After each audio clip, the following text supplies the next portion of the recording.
Kayo po, tanungin ko. And I direct this question to Mike Defensor and to his wife and the entire family at sa inyo po lahat na kasama na lahat from whatever source. I direct this question. Put yourself na kayo ho may-ari ng isang establishmento. Kayo po, halimbawa, kayo ang may-ari nito. At ipinaupahan niyo po sa akin na ginamit ko po itong drug den, prostitution den. Lihis dun sa ating agreement na bawal magdala ng ganun. Pero wala kayong magawa dahil malakas ako eh. Bigla po akong nireid ng NBI ng pulis, sinuli ko.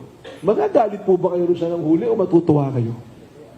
Hindi po ba dapat tutuwa si Mike Defensor na sila yung may-ari ng lugar, pinaupahan nila, ginamit pala sa kasamaan, at hinuli ng NBI? Baka dapat tinawagan ako ni Mike Defensor, salamat. At hininto nyo ang illegal na gawin niya. Hindi eh.